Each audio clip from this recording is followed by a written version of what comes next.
반갑습니다, 형님들. 안녕하세요. 오늘도 제 수TV 생방송 와주셔서 감사드리고, 생방송 보신 형님들은 추천과 즐겨찾기, 이따 유튜브로 오시게 된 분들도 구독과 좋아요 좀 부탁드리겠습니다. 감사합니다. 자, 오늘 필라델피아 대 인디애나가 첫 경기인데, 필라델피아에서 폴 조지가 시즌아웃 소식이 떴습니다. 엔비드에서 폴 조지까지 시즌아웃, 그리고 요즘에 맥시도 오락가락하죠. 맥시는 시즌아웃 소식은 없는데, 어쨌든 앞으로 필라델피아가 이 빅3 중에 2명이 이탈을 해가지고 그냥 뭐 탱킹 시즌을 해야 될 것 같아요. 12위에 쳐져 있어가지고 뭐 딱히 플레이는 나가지도 못하기도 하고, 필라델피아는 뭐 강제 탱킹 위기에 놓였는데 요즘에 라인업 자체가 그냥 이래요. 거의 경쟁력이 없다고 봐야 됩니다. 맥시까지 없으면은 얘네들이 발판을 마련 삼아서 올라간다든지 그런 것들을 내다보기에는 일단은 현재로서는 희망이 그렇게 크진 않아요. 한때 이제 맥시가 한창 좋았을 때는 되게 분전했던 경우가 있지만은 요즘에는 맥시조차 없습니다. 그라임스 같은 애들이 뭐 1옵션을 하는 노릇이니까. 그라임스도 사실은 그냥 가성비 가드 디펜더로 데리고 온 건데 요즘에 뭐 가장 많은 득점을 해주고 있죠. 1옵션이죠. 팀을 이끌 만한 선수가 없다고 봐야 돼요. 그래서인지 요즘에 필라델피아 성적이 썩 좋지 못합니다. 15경기로 살펴봐도 2승 13패거든요, 지금. 반대로 이제 인디애나는 지금 동부 5위거든요. 요즘에 할리버튼의 결장이 좀 있었습니다. 이제 할리버튼이 제가 그 전에 한 최근 6경기 동안 상당히 잘해주다가 특히 이제 어시스트 같은 수치들이 늘어났고 야투 감각도 굉장히 좋았는데 그러다가 한 2-3경기 빠졌잖아요. 그러고 나서 복귀해가지고 뭐 미러키를 잡는다든지. 어쨌든 인디애나는 요즘에 보이는 건 뭐냐면은 이게 좀 언더 팀의 모양새가 나타나는 것 같아요. 막 애틀랜타 같은 팀이랑 붙었을 때도 점수 자체는 많이 났지만은 그게 기준점을 만족할 정도로는 안 났다. 뭐 그런 것도 있고, 일단은 저는 인디애나가 심지어 그 미러키조차 언더팀으로 만들 정도로 그 경기가 언더 날 줄은 몰랐는데 그게 언더가 났었거든요. 할리버튼이 뛰었는데도.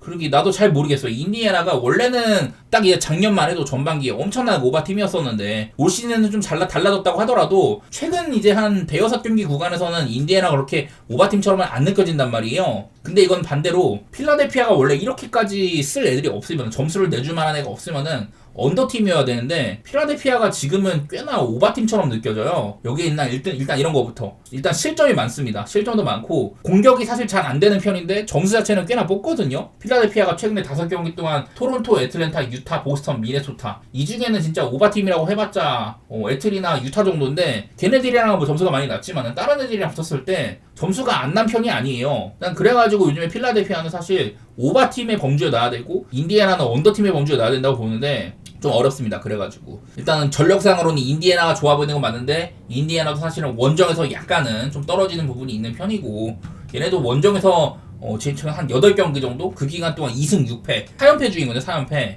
마이애미, 애틀, 시카고 이렇게 4연패 중이어가지고 뭐 인디애나도 그렇게 보기가 편하진 않은데 이건 일단 필라델피아의 전력 이탈이 상당하다는 거, 그리고 그라임스가 터져줘가지고 종종 이렇게 비비는 게임이 나오지만은 솔직히 말해서 그라임스나 우브레 같은 애들한테 꾸준한 활약을 기대하기 좀 어렵거든요. 저는 뭐 인디 사이드를 볼게요. 11.5는 많이 빡세지. 근데 11.5 인디애나가 뭐 못할 건 없어 보이긴 한데 필라델피아 상태를 보니까 못할 건 없는데 어쨌든 인디애나도 홈보다는 원정에서 확실히 좀 떨어지는 팀이에요. 홈에서는 승률이 67% 이런데 원정에서는 16승 18패 5할도 안 되거든요. 그런 것들은 생각해 주시면 좋겠습니다.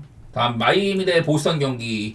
보통 얘네들은 일단 맞대결상으로 보스턴이 9대1 정도로 크게 앞섭니다. 여기 중에 아마 1승이 플레이오프에서 마이애미가 한번 잡은 적이 있을 거예요. 그거 하나 있고 그 전으로도 보스턴이 많이 이겼는데 올 시즌의 맞대결 2번을 전부 다 보스턴이 가져갔었습니다. 그때마다 전부 다 언더 게임이었던 게 많이 보이거든요. 물론 이제 플레이오프의 특성상 일반적으로 언더가 많으니까 그거는 이해를 할 만한데, 가장 마지막으로 오바 게임이 떴던 게 이제 작년 1월 26일 그때 보스턴이 한번 143점을 넣어가지고 3점을 대폭격했던 적이 있었고, 그 이후에는 거의 뭐 한 7, 8경기 동안 계속 언더였었거든요. 전부 이제 90점을 못 넣었습니다. 보스턴도 뭐 한 103점, 108점 이렇게 적당히만 득점을 했었었고, 마이애미도 이때 그 다비온 미첼이 와가지고 한참 제가 얘기를 많이 할 때고, 뭐 이날은 이제 히로가 없는 것도 있지만은, 그리고 좀 아데바요도 이날 좀 부진한 편이었었습니다. 그래서 마이애미가 이런 조건상으로는 히로도 없었고 아데바요도 부진했다, 미첼도 별 역할을 못했다. 전반적으로 그냥 마이애미의 야투가 33.7%예요. 그냥 아주 안 좋았던 날이었었고, 두 팀 다 이 마이애미가 3점이 24.5%, 그리고 보스턴도 50개를 넘게 넣었는데 32.1%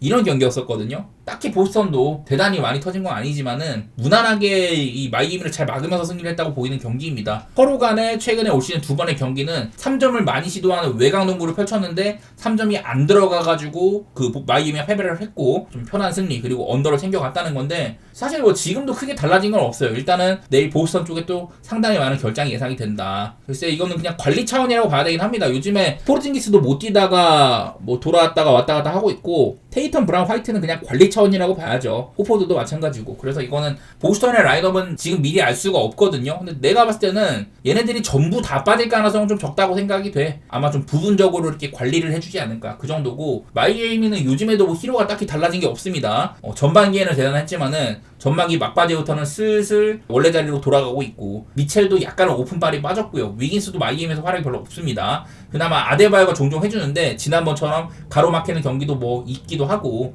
더구나 이제 벤치에서 많은 득점 뽑아주는 알렉 벅스 같은 애들, 폭발력 있는 애들이 결정하는 것도 그렇고, 사실 마이애미의 공격에 대해서는 기대치가 좀 적다고 봐야 돼요. 그래서인지 최근 마이애미는 5경기 동안 평균 득점 105.2점으로 점수를 상당히 못 뽑는 양상도 있고, 그냥 이건 다른 것보다 저는 보스턴이 지금은 수비팀이라고 생각을 합니다. 수비 잘하고 언더 게임들을 많이 양상을 해내거든요. 그게 제일 눈에 들어오는 것 같아.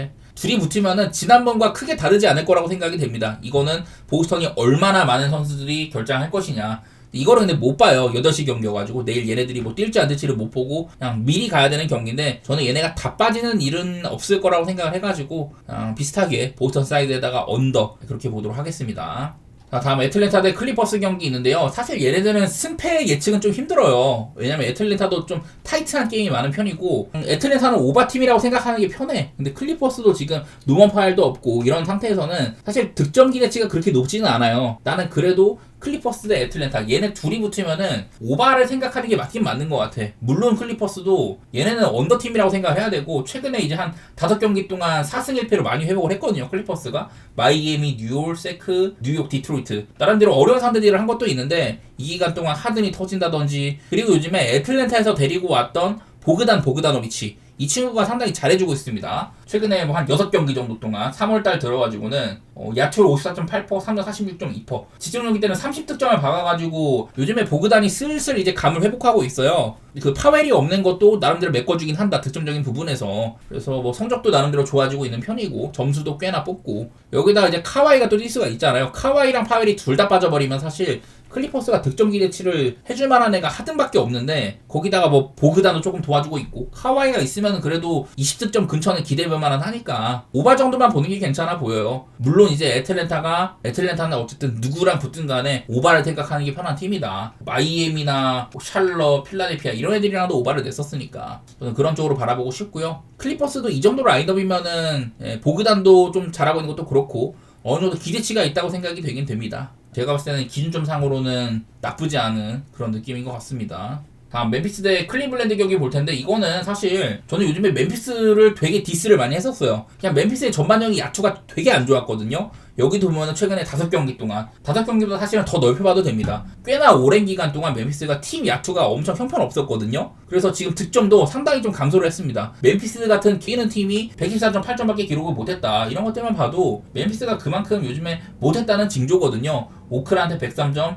뉴올같이 수비도 없고 뛰는 팀이랑도 107점밖에 못 내고 그런 게임들을 하다 보니까 멤피스가 그렇게 막 오바가 편하지는 않아요. 뭐 수비도 그렇게 아주 나쁜 것까지는 아니고 3점을 맹폭당하긴 하지만 그래도 인사이드 수비는 좀 되더라, 이런 것들 때문에. 글쎄 멤피스 경기는 얘네들이 그냥 순수하게 공격을 못해가지고 오바보기가 좀 까다로워진 거거든요. 근데 이제 오늘 상대가 클리블랜드입니다. 그러면은 사실은 이게 저는 미첼이 없어도 클리블랜드를 볼만하다고 생각이 돼요. 이게 올 시즌에 도노만 미첼이 결장한 경기가 한 5-6경기 정도 되는데 샬럿 상대로 14점차 승리를 한 적이 있었습니다. 128점을 냈죠. 그 다음에 토론토랑 132점 내고 승리한 경기, 디트한테 118점 내고 승리, 포틀랜드한테 133점 내고 승리, 4점 차입니다. 4점 차. 브루클린한테 5점 차로 승리, 역전했던 경기였었죠. 그래서 이렇게 보니까 미첼이 없는 경기마다 생각보다 타이트한 게임들이 굉장히 많은 게 보이죠. 5점 차 이내의 게임이다, 이런 게 보이잖아요. 그러니까 이게 클리블랜드도 사실은 이 미첼이 없으면 확실히 공격에서 고투가 없다 보니 그런 부분에서는 문제를 겪을 만은 하겠다, 그런 생각이 드는 것 같아요. 근데 이제 제 관점에서는 클리블랜드가 최근에 승리를 했던 그런 경기들 보면은 이게 막 타이제론 같은 애들이 대활약을 한다든지, 그리고 이 헌터가 나름대로 괜찮은 활약을 또 해주고 있잖아요 요즘에. 그래서 나는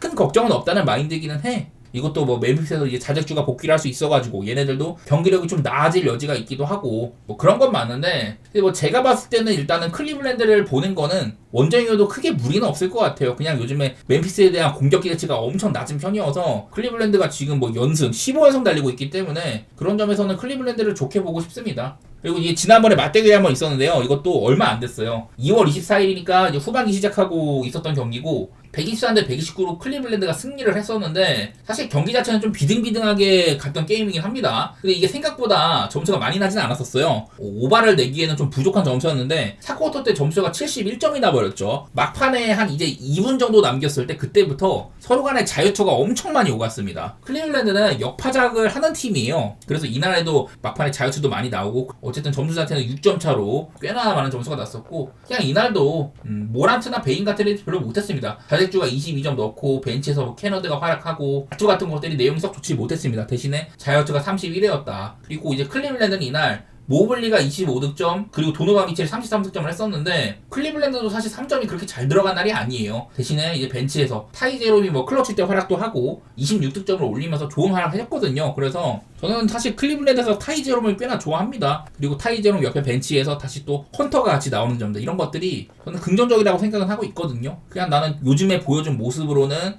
멤피스는 그렇게 좋은 선택지는 아니다 이런 생각들이 들고 사실 지난번에 언더보다 저는 좀 어거지로 오바가 났다고 생각이 들거든요. 미첼이 없는 거라든지 그리고 베인도 사실은 요즘 상승세기는 하거든요. 그래서 멤피스가 슬슬 회복할 기미가 있긴 하지만은 그런 것들이 클리블랜드를 꺾어버리는 그 정도로 결실을 맺지 못할 거다 그렇게 바라보는 거여서 클리브 사이드에다가 언더 이렇게 보도록 하겠습니다. 역파자까지 나올 사이즈가 안 잡힐 가능성이 있다고 생각이 돼요. 자, 그 다음 경기는 샌안토니오 대 샬럿 경기 한번 볼게요. 사실 이거는 샌안토니오가 또 이제 팍스가 시즌 아웃이 돼버렸잖아요. 그런 것들을 좀 생각을 해야 될 것 같아요. 팍스 데이터 한번 보겠습니다. 팍스가 있는 샌안토니오는 오히려 더 마이너스 값이 크다. 마이너스 8.44. 팍스가 없을 때보다도 있을 때가 7점가량 경기력이 다운된 게 보이죠. 특히 이제 실점이 10점가량 많아진 거. 물론 이게 팍스가 웬베냐말 이탈과도 좀 겹치긴 합니다. 여기 보면은 이렇게 5경기가 이제 웬베냐말 팍스가 동시에 뛴 시기인데 팍스는 이때도 3점 같은 건 별로였지만은 야투는 50%를 꽂아줬거든요. 경기당 21점가량 내고 이러다가 이제 그 이후에 웬베냐말가 이탈한 이후 야투가 42.5%로 감소를 했고 여전히 3점이 말을 듣지 않는다. 그러니까 그 팍스는 어쨌든 샌안토니오에 합류하고 난 이후에 종종 가끔씩 좋은 활약 해줬지만은 여전히 이제 손가락 인대 문제가 있었고 그것 때문에 시즌 아웃이 됐고요. 이런 활약 자체는 좋지가 못했다 그거거든요. 사실 팍스가 이탈한 거는 샌안토니오한테 직접적으로 막 엄청나게 마이너스 값이 될 거다 그렇게 생각은 안 하거든요. 요즘에 샌안토니오 보면은 그냥 공격 잘 되는 편이고 수비 아주 안 되고 이래가지고 그냥 샌안토니오가 리그에서도 참 오바가 볼만한 팀이에요. 요즘에 샌안토니오의 상대 팀들을 생각을 해보면은 댈러스, 미네소타, 세크, 브루클린, 오클라호마, 멤피스 되게 좀 오바 팀들을 많이 만나긴 했어. 근데 그 중에는 뭐 미네소타 같은 팀도 있고 세크라멘토랑도 사실은 그렇게 막 점수가 엄청 막 터진 정도는 아니었었고 그래서 여기 있는 샌안토니오가 지표상으로 막 엄청 오바 팀들을 막 골라 만나고 그런 건 아니란 말이에요. 그러는데도 점수가 상당히 많이 났다. 이런 것들 봤을 때는 그냥 샌안토니오는 저는 팍스가 없어도 오바 팀으로 봐야 된다고 생각이 됩니다. 웬베냐마가 빠진 이후에 뉴올이랑 언더 게임들을 종종 했지만은 그 이후에 다시 이제 경기당 페이스라든지 야투 시도 같은 것들 야투를 못 넣어서 그렇지 샌안토니오가 속도가 느린 팀은 전혀 아니거든요. 저는 이게 팍스가 없어도 비슷할 것이다. 일단은 샌안토니오는 저는 오바팀이라고 생각하는 가운데 상대가 이제 샬럿이잖아요. 요즘에 샬럿은 라멜로가 백투백 아니면 어지간하면 뛰거든요. 근데 라멜로가 너무 못해. 그래가지고 직전 경기도 이제 애틀랜타랑 되게 좀 언더오버가 애매한 게임을 하기도 하고 마이애미랑은 막 207점 게임, 브루클린이랑도 207점 게임 이래가지고 그냥 샬럿은 라멜로가 있어도 언더팀으로 보는 게 맞기는 맞습니다. 사실 나는 그래도 샬럿이 종종 이제 뭐 클리블랜드랑 235점 게임 한다든지 미네소타랑도 235점 게임 하고 이렇게 샬럿이 오바에 대한 기대치가 아주 없는 팀은 아니라고 보거든요. 라멜로가 있기 때문에. 그냥 뭐 브리지스가 요즘 너무 믿을만 하긴 해. 저는 오히려 라멜로는 진짜 나올 때마다 못하고 브리지스가 이제 3월달부터는 거의 매 경기 25점 이상 해주고 에이스 노릇을 브리지스가 하고 있거든요. 그래서 그 득점 기대치도 브리지스가 있다. 라멜로 평소보다 조금만 더 해준다면은 점수를 더 뽑을 만도 하다. 난 그런 생각이 있어가지고 일단은 오바 버는 게 좀 괜찮아 보입니다. 그리고 이제 샌안토니오 역시 밑에 적은 것처럼 그냥 시도 많고 템포 빠르고 수비 안 좋다 이런 것들 때문에 오바를 볼만한 팀이라고 생각이 돼요. 일단 저는 오바 생각 중이고 조금 더 나은 쪽은 샌안토니오가 맞겠죠. 아무래도 샌안토니오 이제 원정에 비해서는 홈에서는 좀 나은 편이 있어가지고 샌안토니오가 원정이 11승 21패로 승률이 30% 초반대인데 홈에서는 그래도 5할이거든요 승률이. 저는 이런 정도 살려가지고 샌안토니오 사이드에다가 오바 그렇게 보도록 하겠습니다. 다음 경기 미네소타 대 올랜도 경기인데 사실 저는 요즘에 미네소타를 칭찬을 되게 많이 했었어요. 그리고 요즘에 이제 뭐 덴버까지 꺾으면서 6연승을 질주를 하고 있는데 앞으로 이거보다 더 좋아질 그런 가능성이 있다고 보는 팀이에요. 사실 이제 라인업 자체가 시즌 초반에 별로 안 좋았지만은 사실 뭐 랜들이랑 디빈첸조가 빠지고 나서 신인의 이런 기용 빈도를 늘리면서 팀이 꽤나 좋아졌다. 지금은 신인들의 폼도 괜찮고 여기다가 랜들이랑 디빈첸조가 복귀를 해가지고 상당히 좋은 활약을 해준다. 저는 미네소타의 이런 팀 전반적인 그 컨디션이 상당히 좋다고 생각이 들거든요. 그리고 이제 올랜도는 이제 직전 경기 때 바그너나 벤케로가 아주 상당히 많은 득점을 했습니다. 둘 다 막 대폭발을 해가지고 그래가지고 승리를 했었는데 사실 근데 그런 경기는 좀 손에 꼽는다고 봐야 돼요. 올랜도 스타일대로 뉴올리언스라는 이런 오바팀을 93점으로 묶고 본인들은 에이스들이 터져가지고 113점 득점을 해가지고 아주 편한 승리를 하긴 했는데 사실 그런 경기가 올랜도가 이상적이긴 하지만은 특히 원정에서 자주 나오지는 않습니다. 둘 다 수비가 상당히 빡빡한 팀이라고 생각이 되는데 이 와중에 올랜도 보면 요즘에 사실은 그렇게 막 언더팀처럼은 안 느껴집니다. 지표로는. 올랜도 치고는 내일도 기준점이 208.5잖아요. 올랜도는 늘 낮은 기준점을 받는 팀인데 요즘에는 평균적으로 한 216점을 낸다. 미네소타 여기에 보이는 거는 수비가 상당히 잘 되죠. 근데 공격도 잘 돼. 3점이 지금 리그 전체 1등이에요. 최근에. 미네소타가 지금 공수 양면에서 균형이 좋아. 근데 올랜도는 공격은 안 되고 수비만 조금 해. 이런 와중에 있어가지고 아무래도 조금 더 나은 쪽은 미네소타를 봐야 될 것 같아요. 올랜도가 원정이 약한 점도 그렇고 직전 경기가 지금 이렇게 에이스가 터지는 경우는 정말 드물긴 하다. 저는 208.5를 받기에는 사실 올랜도도 원래보다는 조금 요즘에 점수를 많이 내고 있고 미네소타도 생각보다는 지금 템포가 빠르거든요. 물론 얘네 둘이 붙으면 그냥 언더 생각하는 게 편하긴 한데 저는 208.5면 한번 오바를 보고 싶긴 합니다. 지금은요. 올랜도도 수비가 막 아주 모양이 좋지는 않다.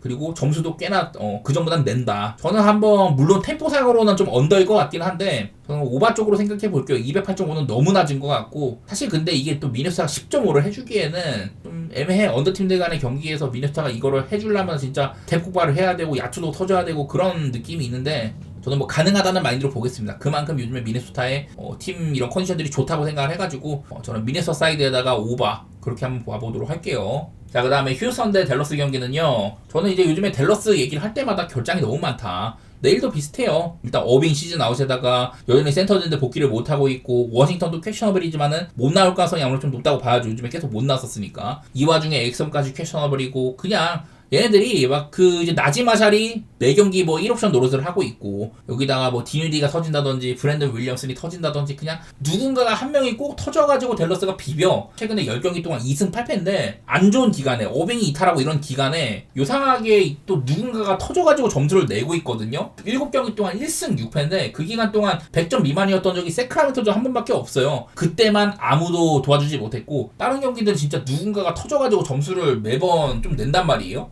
얘네들이 언더보기가 쉽지가 않다. 그런 생각이 들어. 자, 휴스턴. 얘네들은 저는 매번 밑에 있는 것처럼 야투는 못 넣는데 수비나 에너지가 너무나도 좋다. 그래서 잘 못 넣는데 또 시도는 많이 한다. 근데 또 잘 막아요. 그런 팀이라고 휴스턴은 언더팀이라고 봐야 된단 말이야. 오펜시브 리바운드로 상대를 최대한 늦추는 팀이고 상대의 공격 기회는 억제하고 본인들은 많이 시도를 하는데 못 넣는 팀이다. 효율이 안 좋다. 그런 팀이라는 얘기를 많이 했는데 그 댈러스가 제가 이렇게 애들이 많이 빠졌을 때 센터진이 공백이 있었을 때 상대한테 오펜 리바를 주는 빈도가 상당히 높다는 얘기를 되게 많이 드렸었거든요. 근데 이제 휴스턴은 최근에도 오펜시브 리바운드 전체 2등입니다. 1등이 토론토고 2등이 휴스턴이에요. 휴스턴은 올 시즌 내내 오펜 리바에 있어서는 그냥 독보적인 팀이다. 휴스턴이 에너지 레벨에서 댈러스를 좀 압도할 만한 게임이지 않나. 그런 생각들이 듭니다. 제가 이제 그 아담스 얘기를 하면서 휴스턴이 요즘 게임 중간에 센군 옆에다 아담스를 붙여서 투빅을 활용을 하고 그 구간에 많은 오펜시브 리바운드와 이런 에너지를 통해가지고 상대를 점거하는 그런 게임들이 많다고 했었는데 꽤나 잘 통하고 있거든요. 더구나 댈러스처럼 지금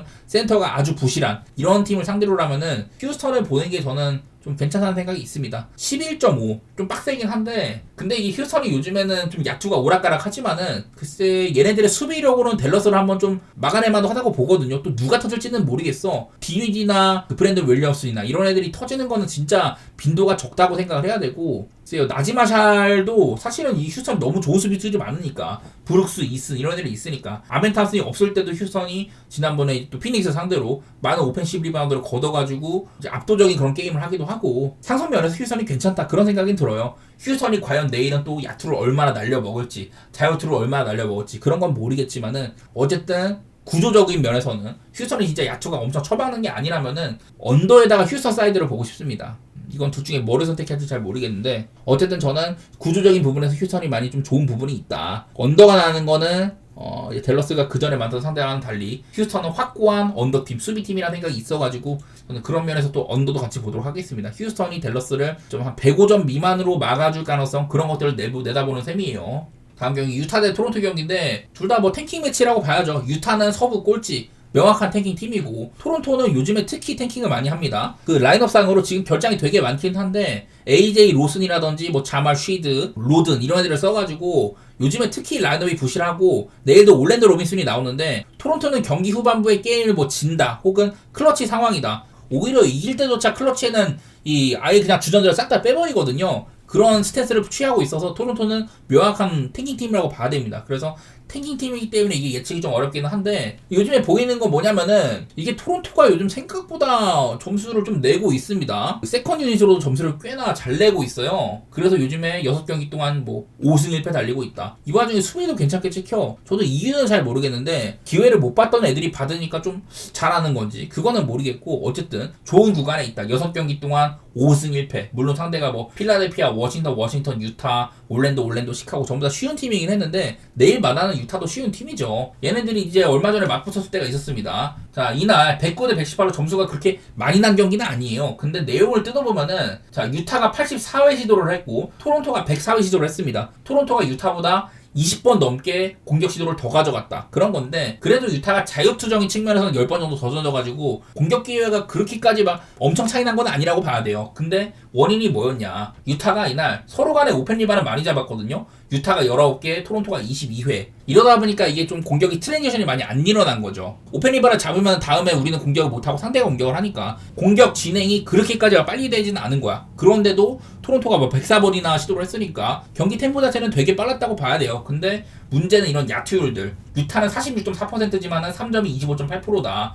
토론토는 야투율이 38.5%, 3점이 3.4% 이러다 보니까 그냥 못 넣어가지고 언더가 난 거거든요. 유타는 또 앞선 이런 그 턴오버 문제, 턴오버가 24개였습니다. 이러다 보니까 엉성했다고 봐야 돼요. 유타 쪽이 특히나 더. 둘 다 그냥 공격의 완성도가 낮았다고 봐야 될 것 같아요. 근데 템포 자체는 굉장히 빨랐었고 많이 좀 주고받는 양상이었다. 이게 오펜 리바를 많이 시도하는 팀들의 특성을 보면은 당연히 이제 오펜 리바를 시도하다가 성공해. 그러면 우리들의 공격이 되는 거죠. 상대의 공격은 늦추고 우리도 또 공격을 할 수 있다. 이렇기 때문에 템포가 느려지는 거라고 봐야 되는데 근데 유타나 토론토나 오펜을 많이 잡고 나서도 그 다음에 넥스트 플레이가 잘 안 됐단 말이에요. 엉성해가지고 공격이. 그래서 언더가 난 거였었는데 반대로 이제 오펜을 못 잡게 되면은 그만큼 우리의 센터나 높은 선수들을 상대 진영에 배치를 하다 보니까 트랜지션이 일어났을 때 반대로 좀 빠른 공격으로 주고받을 수가 있거든요. 당연히 오펜을 잡고 빨리 전달하면은 상대에 키 큰 선수가 없네. 쟤네 오펜 가담했네. 수비 숫자가 적네. 이런 식으로 공격이 진행이 되다 보니까 반대로 좀 빠르게 갈 수 있어요. 근데 지난번 경기는 그런 것들이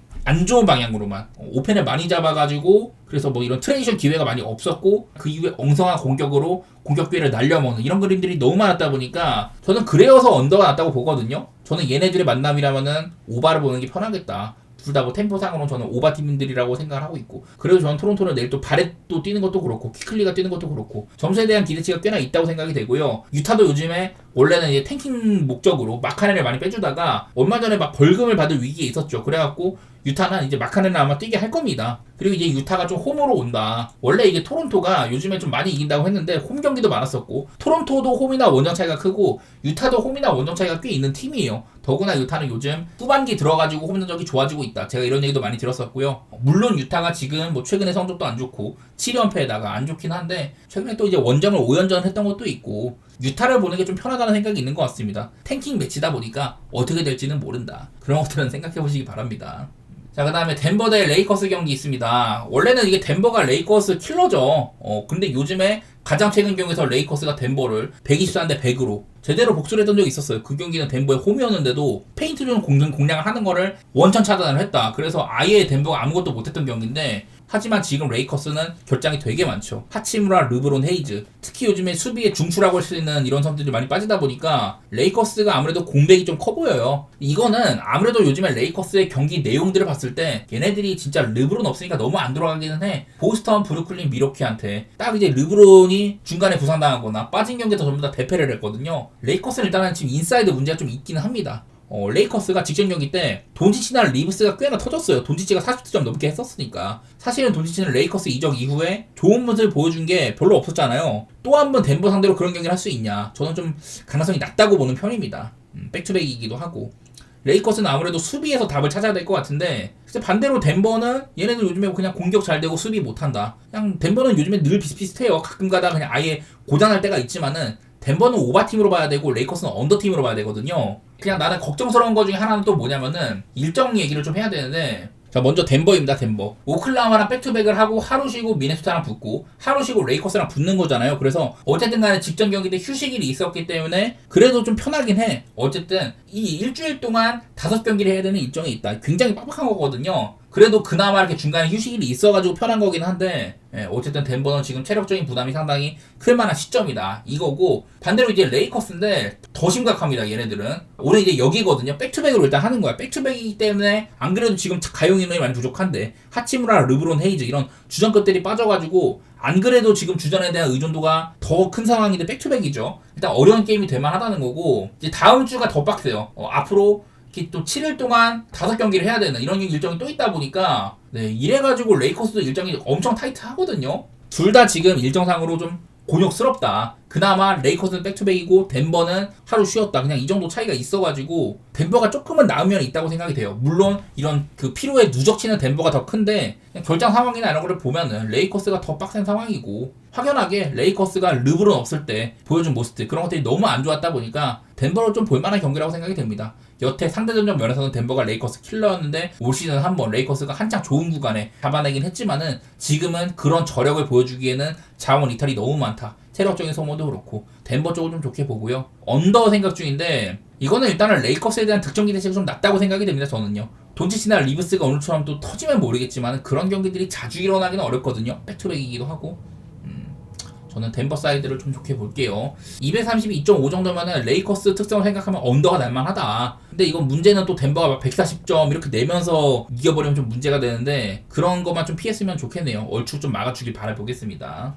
자, 다음 피닉스 대 세크라멘토 경기. 이건 좀 예측이 어려운 경기기는 해. 세크라멘토는 오늘 이제 뭐 사보니스가 나온다 만다 하다가 오늘 못 나왔잖아요. 그래서 백투백으로 경기를 하는데, 얘네가 한창 좀 괜찮았었다가 백투백일 때 한번 자빠진 경기가 있었거든요. 클리퍼스 상대로 잘 싸우고 패배를 했는데, 그 다음 경기 때 뉴욕한테 그냥 130점한테 무너졌단 말이야.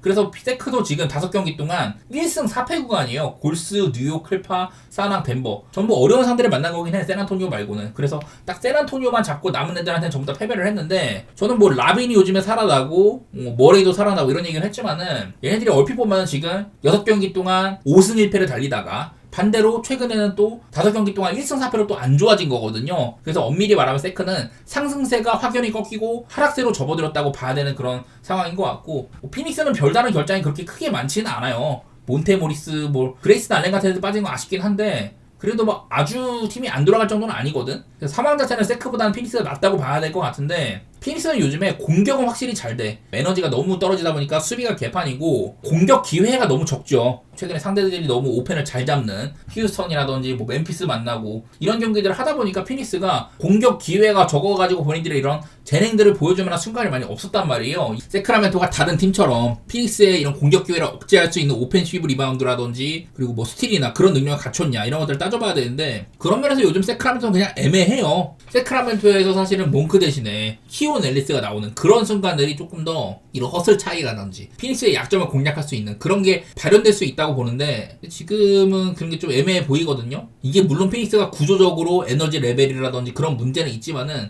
일단은 사보니스가 내일 나올지 모르는 상황이고, 이게 피닉스도 리차즈가 없을 때, 제가 그래가지고 지난번에 휴스턴을 상당히 좋게 본 건데, 리차즈가 없을 때 공격 리바를 많이 따이는 점들 어려운데, 사실 버리는 경기가 맞는데 그냥 오바 정도? 그 정도만 좀 생각이 날 것 같아요. 다른 것보다 그냥 피닉스가 실점 많고 공격이 기회가 주면 잘한다, 뭐 그냥 그런 거 말고는 별로 볼 게 없을 것 같아. 둘 다 요즘에 뭐 좋은 컨디션도 아니고 그래가지고, 그나마 이제 피닉스가 홈으로 오니까 좀 나아질 수는 있거든요. 얘네들 원정에서 12승 23패 기록이 안 좋은 편인데 홈으로 오면 그래도 18승 13패라 가지고 그런 건 있기는 해요. 이건 저는 핸디를 내다보기는 어려운 경기 같고, 사실은 버리는 게 맞는 경기 같긴 합니다, 이거는요. 자, 오늘 제노아 대 레체 세리에아 경기 하나 볼 텐데요. 자, 레체가 이제 직전 경기 때 몇 안 되는 크르스토비치가 가끔 터지는 날이 있다고 했었는데 2골이나 박았어요. 2대0으로 앞서고 있었다. 사실 이날은 제가 밀란에서 상당한 로테이션이 있을 거라는 얘기를 했었는데, 근데 제가 뭐 얘기했던 것만큼까지는 아니지만은 그래도 밀란이 꽤나 로테이션이 섞이긴 했었거든요. 근데 2대0으로 출발을 해서 사실 나는 이 경기가 밀란을 보기에 썩 좋은 경기는 아니다 이런 말씀을 드렸지만은 근데 이 정도까지 레체가 선전할지는 몰랐거든요. 그래도 후반전에서 이제 뭐 레앙이라든지 애들 뭐 엄청 많이 투입을 해가지고 그래가지고 밀란이 어쨌든 뒤집기는 했다. 그런 경기였었는데 근데 뭐 리그 얘네 레체가 리그 최저 득점 팀인데도 종종 이렇게 크리스토비치가 터져가지고 승점을 버는 경우들이 종종 있기는 한데 어쨌든 뭐 밀란이 로테를 쓰고도 역전에 성공을 했고요. 이 레체가 지금 라멕 반다, 라마다니, 가스파 이런 애들이 지안피에로 감독이 부임한 뒤로는 사실 좀 밀린 상태여가지고 레체도 좀 파기 어려워요 지금은. 그래도 뭐 시즌 내내 꾸준하게 출전을 하고 있는 쿨리발리, 바스키로토, 크리스토비치 이런 애들 뛰는 건 큰 변함이 없는 것 같은데 어쨌든 뭐 레체가 요즘에 그냥 안 좋은 건 사실이거든요. 쭉 봤을 때 그냥 가끔 가다가 이렇게 터져가지고 이길 때가 있지만은 그냥 시즌 전체로 봤을 때는 좋은 상태는 아니라고 봐야 될 것 같고 반대로 이제 제노아인데요. 제노아는 요즘 부쩍 좀 무승부가 많이 늘었습니다. 이 엠폴리라든지 칼리아리는 강등권급 팀인데도 글쎄 제노아가 스무스하게 승점을 벌어가지는 못했어요. 어쨌든 간에 이렇게 좀 홈에서 레체를 상대하는 것도 이게 실점이 없어야지 좀 다음을 내다볼 텐데 이게 비에이라 감독 부임 이후에 레체가 뭐 그전 감독에 비해 질라리노 비해서는 승점을 많이 벌고 있는 건 사실이지만은 딱 이제 제노아의 승점을 봤을 때는 얘네가 지금 승점 32점이거든요. 제가 이제 올 시즌 세리에가 이게 단계별로 딱 나눠져 있다. 1, 2, 3등까지는 챔스는 좀 확실하고 그 뒤로는 뭐 점수차가 좀 나고 뭐 이렇게 좀 단계적으로 차이가 좀 있는데 근데 이제 밀란 밑으로 우디네스부터는 그냥 중위권이라고 봐야 되고 제노아부터는 딱 이제 중위권과 중하위권의 경계라고 그렇게 생각이 되거든요. 저는 뭐 따지고 보면 이제 제노아 얘네들도 홈에서만 합의했을 때는 3연승 이후에 1무였단 말이에요. 상대팀도 뭐 레체 정도면 해볼 만한 상대고 햄무 정도 내다보는 게 맞지 않을까 그런 생각은 듭니다. 제노아가 딱히 지금 누수가 있는 것도 아니고 여태 저는 나쁘지 않은 기간이라고 보긴 하거든요. 무승부가 조금 있긴 하지만은 물론 제노아도 얘네들도 좀 언더팀인 만큼 무승부 가능성이 없지는 않은데 저는 그래도 제노아의 배당 상황으로는 제노아 쪽을 보는 게 조금 더 맞겠다는 생각이 드는 경기입니다. 햄무 같은 것들도 괜찮겠죠. 둘 다 많은 점수를 내는 팀들은 아니다 보니까.